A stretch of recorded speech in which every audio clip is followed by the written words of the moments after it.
आप इस धरना आंदोलन पर बैठे हुए, तो हमें पता चला है कि आप ओला उबर टैक्सी कंपनी मालक के जो नियम और शर्तें हैं और उससे आपका शोषण हो रहा है। इस बारे में आप क्या कहना चाहते हैं?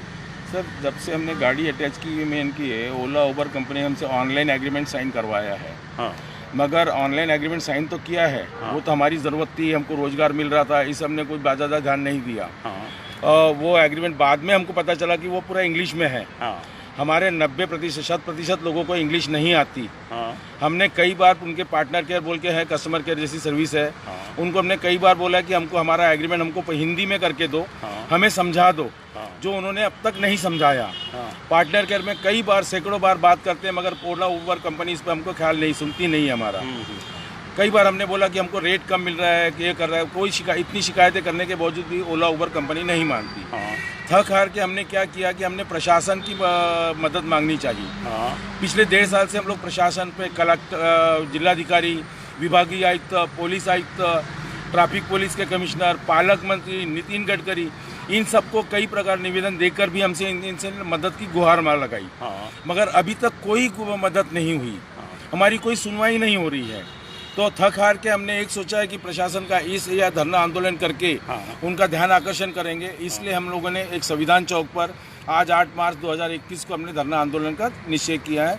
साथ ही शहर में हम लोग गाड़ियां भी बंद रखने की कोशिश कर रहे हैं। हाँ। ताकि प्रशासन की भी नींद उठे। हाँ। और ओला उबर कंपनी की भी। हाँ। अब देखो, भगवान भरोसे है हम लोग कि क्या होगा हमें पता नहीं है। नहीं, आपके मांगे क्या है इसमें? मांगे ये ऐसी है कि हमारे जो इन्होंने एग्रीमेंट के हिसाब से जो रेट तय किए हैं। हाँ। जो इन्होंने सरकार को लिख के दी है। हाँ। वो हमें पता नहीं है। हाँ। मगर जरूर सरकार से इन्होंने रेट दिए होंगे। हाँ। तभी शुरुआती दौर में कंपनी, हमारे ओला भाइयों ने काफ़ी अच्छी काम किया और काफ़ी अच्छी आमदनी भी कमाई है। हाँ। हाँ। जो आज उसके बराबर अगर देखा जाए तो आधे से भी नहीं है, नहीं से बदतर है।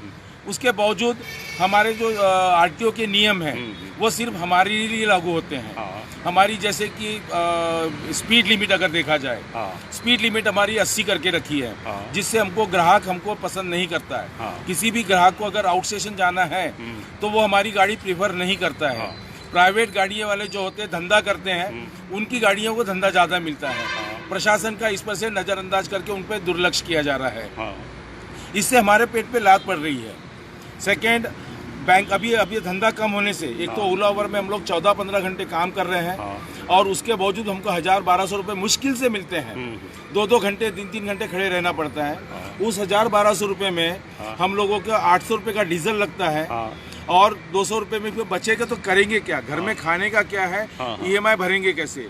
इसलिए हमने प्रशासन से गुहार लगाई है और आज हमने मुख्यमंत्री के नाम से एक कलेक्टर साहब को एक निवेदन दिया है। ताकि वो हमारा मैसेज कलेक्टर साहब को, मुख्यमंत्री जी को भेजेंगे। जिसमें हमने मांग की है कि हमारी जो आने वाली हफ्ते हैं, मासिक हफ्ते हैं, वो 1 साल के लिए स्थगित की जाए। उसके बावजूद आरटीओ संबंधी जितने कागज हैं वो स्थगित करके, और वो भी बिना शुल्क के, बिना अतिरिक्त शुल्क लिए हमें 1 साल का इंश्योरेंस वगैरह करके वो माफ करके जाए, 1 साल के लिए रोक दिया जाए। उसके बाद में कंटिन्यू करें, हमें कोई आपत्ति नहीं, मगर 1 साल के लिए हमें बख्श देना चाहिए सरकार ने। जिस तरह से इन्होंने बड़े बड़े व्यापारियों का करोड़ों रुपया माफ किया है, हम तो माफी नहीं मांग रहे ना। हम तो 1 साल की स्थगिति ही मांग रहे हैं। तो वो सरकार को देना चाहिए, कोई दिक्कत नहीं होनी चाहिए। ये हमारी मांगे हैं। यदि शासन और प्रशासन ने आपकी समस्या और मांगों पर ध्यान नहीं दिया तो अगला आपका क्या कदम रहेगा? अगला कदम ऐसा है सर, फिर देखते हैं। अगर नहीं हुआ तो हम लोग, मैं खुद कोशिश कर रहा हूँ कि 8-10 दिन का आमरण अनशन कर लिया जाए। ताकि कम से कम उस वक्त तो जागेगी। ऐसी उम्मीद है। सोचते हैं आगे क्या करना, भाई लोगों से चर्चा करके हम लोग आगे का कदम डालेंगे। आपके ओला उबर में अभी बेंगलोर में एक हादसा हुआ, एक टैक्सी चालक ने खुद को एयरपोर्ट के ऊपर में खुद को गाड़ी में बंद करके खुद को जलाकर आत्महत्या कर ली।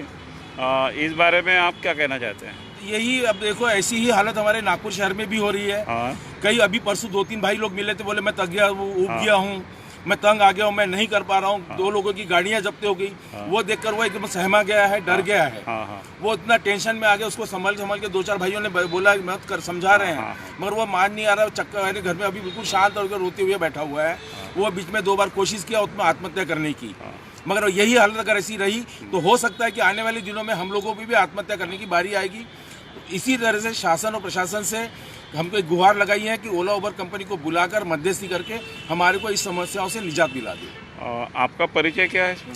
मैं दीपक साने महाराष्ट्र एबेस ट्रांसपोर्ट वर्कर्स यूनियन में एक सदस्य के तौर पे काम कर रहा हूँ। पिछले 2-2.5 साल से मैं गाड़ी चला रहा हूँ। साथी है मेरा अजय बागड़े, शुभम नेवलकर, ये है अपने मिलिंद खौरे साहब, और भी काफ़ी सही साथी है, संदीप है, और भी साथी है। यहाँ आ नहीं पा रहे, कोरोना की वजह से कोई साथ में आ नहीं पा रहे हैं। आज यहाँ महाराष्ट्र बेस्ट वर्कर्स यूनियन के ओर से ओला उबर टैक्सी मालक जो कंपनी है, इनके शोषण के विरुद्ध आज इन्होंने एक दिवसीय धरना आंदोलन संविधान चौक नागपुर में किया है।